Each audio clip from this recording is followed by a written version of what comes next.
Kemarin Pak Prabowo memberikan statement, ini juga banyak multi tafsir ya, artinya banyak penafsiran tersendiri begitu. Apa jangan-jangan ini juga mengindikasikan Pak Prabowo belum menolak aspirasi pemakzulan Gibran. Nah kalau gitu pertanyaannya, haruskah Pak Prabowo ini membuat statement yang tegas nih bahwa saya terus bersama Gibran 5 tahun ke depan? Oh ya, pastinya. Ke Mas Toto dulu, Bang Silvester. Oh sorry, maaf. Ya silakan. Iya, menurut saya begini, Pak Prabowo tidak punya posisi apapun secara konstitusional untuk kemudian misalnya meneruskan, andai kata pun setuju terkait dengan usulan mengenai pemakzulan Mas Gibran. Kalau saya sih coba menangkap secara komunikasi yang dilakukan oleh Pak Prabowo kemarin memang sebuah bahasa komunikasi yang berhati-hati. Di satu sisi di hadapan purnawirawan yang katakanlah resmi, istilahnya Bang Silvester tadi, itu menunjukkan sikap bahwa Pak Prabowo akan lebih mendengarkan forum yang sifatnya resmi. Tapi di sisi lain dengan diundangnya Pak Tri Sutrisno, artinya Pak Prabowo juga ingin mengatakan bahwa saya tetap menghormati pandangan-pandangan dan masukan dari para senior, termasuk apa yang dikemukakan oleh Pak Tri Sutrisno lewat forumnya tersendiri.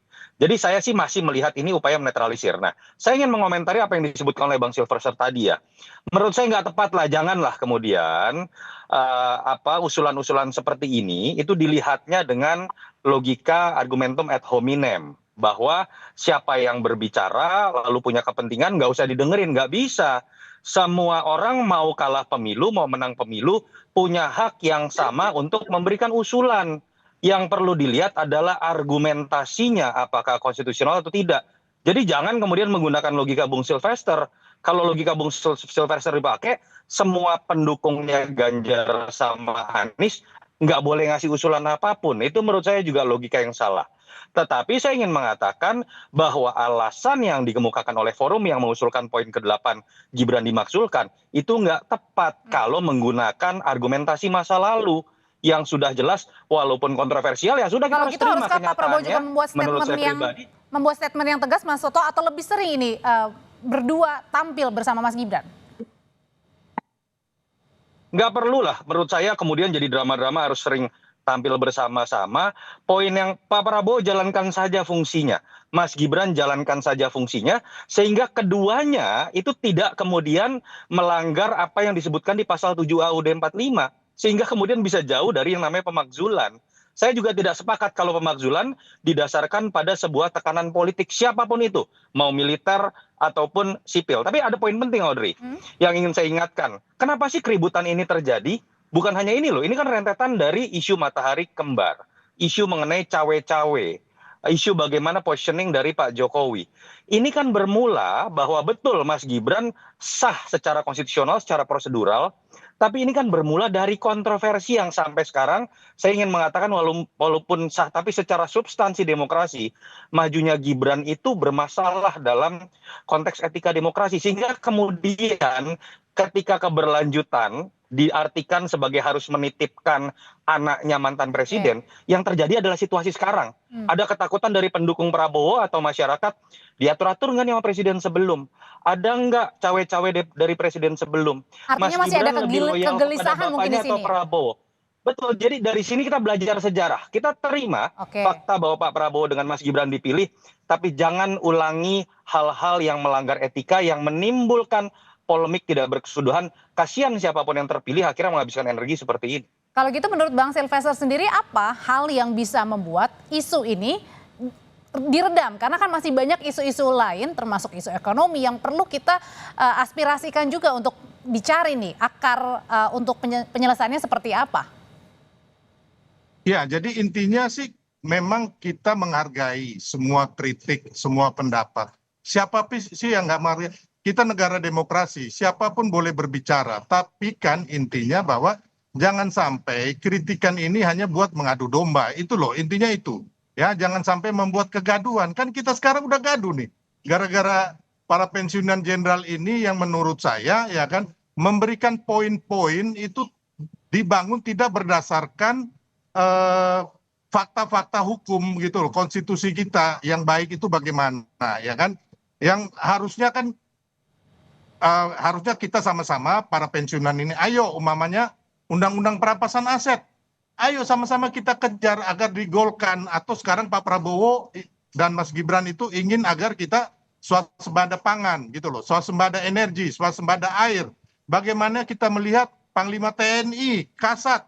Saya pernah ke kantornya Kasat, beliau menunjukkan ini loh Bang, kami punya pompa Kalau air. tadi dibilang Ya, Mas kami Toto bilang turun ke mungkin sawah. ada kegelisahan, ada kegelisahan Ya. mungkin yang dirasakan. Kegelisahan apa? Udahlah, udah kalah pilpres, ya udah nanti bertarung lagi di 2029. Nah, Gampang itu kok. menurut Tapi kalau itu mau menurut saya nggak tepat. Bang Silvester, Anda Enggak, jangan Bang. Gini. Nggak. Anda kan orang pendukung Anda Ganjar, saya tahu itu. Jadi gini, Anda jangan Ini kita balik menggunakan ke- logika argumen.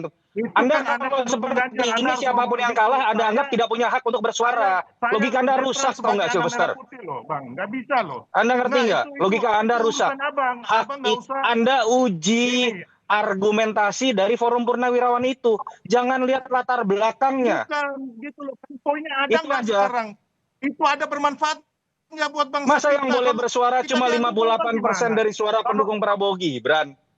Inilah logika yang membuat Bang, kegelisahan kalau umpama bertambah. besok ribut-ribut, Anda mau tanggung jawab gara-gara Loh, ini. bukan tentang ya. itu. Saya anak merah putih, saya Anda nggak mau. jangan Baik. menggunakan logika argumentum ad hominem bahwa ada yang punya hak lebih untuk bersuara karena menang Ya, pilpres. tahu. Kita punya tahu, tapi kan kesamaan latar belakang orang dalam bikin itu kan menolak nggak argumentasi tersebut. Pemakzulan ini salah karena tidak cukup argumentasi, tidak cukup Ya, memang fakta secara salah konstitusional. secara Kita sepakat tentang ketatanegaraan poin kita itu. salah. Nanti dulu, kita sepakat tentang poin itu, tapi jangan batasi hak siapapun termasuk para purnawirawan ini hanya karena mereka dianggap kalah pilpres. Itu saya tolak. Mas Silvester? Ya, saya hargain itu. Kalau umpama beliau ini kan juga timnya Ganjar, saya tahu pasti dia akan Nah, ngomong udah nggak begini. nyambung lagi. Tapi- Di sini Udah kita nggak undang nyambung Mas lagi, Toto Audrey. sebagai pengamat, Bisa, Nggak Bang nyambung Silvester. ini, Audrey. Saya dengan Anda berbeda ya. Saya melihat sesuatu dalam kerangka untuk membangun bangsa. Ya kan, kalau Anda kan Nggak nyambung, nggak bagian dari nyambung. rezim Ya. itu juga. Tadi Jadi juga wajar sudah disuarakan Anda oleh Mas nggak Toto nyambung. bahwa Bisa, Bang. tidak setuju juga dengan pemakzulan. Tapi mungkin begini, Bang Silvester, yang dimaksudkan adalah pastikan ada argumen tersendiri. Tidak mungkin seorang purnawirawan TNI tidak ada angin, tidak ada hujan, kemudian bersuara seperti ini. Pasti kan ada alasan mungkin di balik itu. Ya, Dan alasannya kan kemarin kan mereka kembali lagi ya. Ya, mereka kemarin juga tanggal 19 Maret 2024 ke KPU itu Pak Soeharto dan Sunarto itu memprotes bahwa Pilpres itu curang.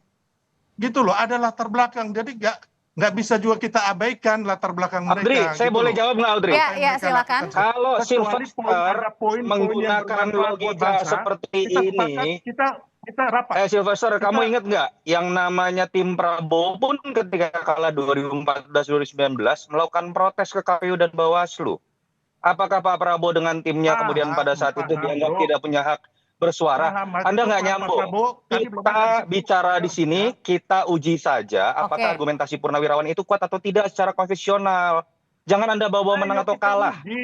Itu yang akan akan menambah poin-poin kegelisahan. Kita uji, Pak Yunarto. Kita yang uji, terhormat, tapi ya. Anda jangan mulai Anda dengan sama bahasa saya uji, ada kalau nggak Anda kalah Oke. pilpres, Kalau Anda gitu, tidak boleh Bapak-bapak, bersuara. sing- Itu udah ngawur. Bapak-bapak, singkat saja. Saya mau minta pandangan dari Bang Silvester dan juga Mas Toto. Tapi Ya, Bang Silvester dulu. kita Kalau uji begitu, sama-sama. bagaimana caranya biar isu ini tidak semakin menjadi bola liar dan akhirnya kita kan masih punya isu-isu lain ya, isu ekonomi, Udah jadi bola liar. isu lain sebagainya. Gimana caranya ini supaya tidak ada lagi nih isu pemakzulan ini?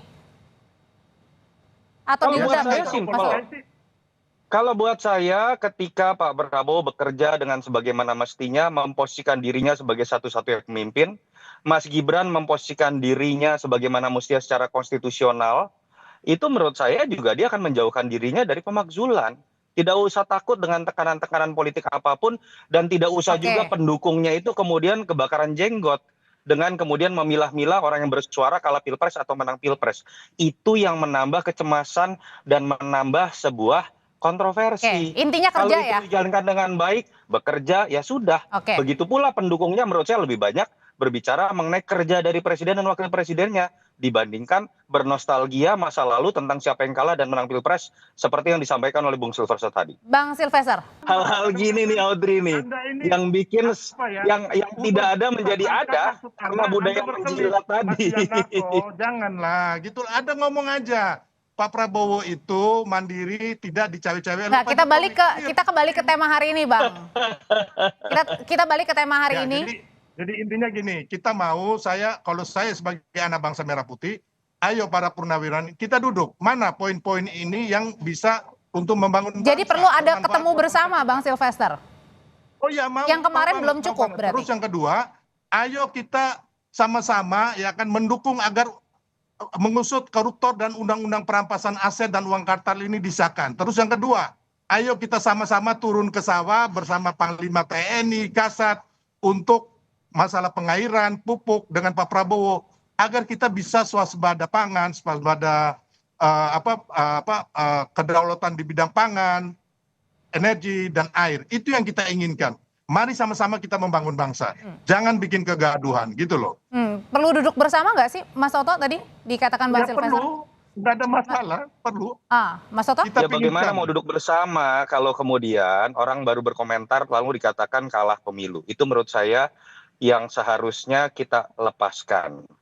Uji argumentasinya. Mau dia senior, mau dia militer atau sipil, kalau argumentasinya tidak kuat kita duduk bersama. Tapi jangan duduk bersama dengan sudah menempatkan Anda berbeda dengan saya karena Anda kalah dengan Pilpres. Saya meyakini sekali Pak Prabowo tidak punya pemikiran seperti itu. Karena Pak Prabowo bahkan mendatangi orang yang kalah Pilpres. Pak Prabowo berusaha untuk merangkul. Berbeda dengan para pendukungnya, sebagian pendukungnya, seperti yang juga tadi disampaikan dalam argumentasi Bang Sylvester. Kalau kesamaan sikap dengan Pak Prabowo yang dilakukan oleh para pendukungnya, saya meyakini kok kegelisahan itu tidak akan muncul. Isu matahari kembar tidak akan muncul. Isu mengenai cawe-cawe juga tidak akan muncul. Jadi mulailah dari sikap sebagai seorang pendukung seperti yang sudah dicontohkan oleh Prabowo sendiri. Iya, saya paham ya kan. Yang Abang Singkat, bilang tadi, sudah habis. honeyman, jangan menyerang pribadi. Tapi kan kita tahu juga kenapa sampai poin-poin Bang Sylvester. 8 poin ini ada karena ada latar belakang juga Pak Yunarto yang Bang Sylvester, terima kasih untuk waktunya. Gitu loh. Mas Toto, terima kasih juga untuk waktunya. Selamat malam. Terima kasih. Bang. Usai jeda, saudara, selebgram Lisa Mariana menggugat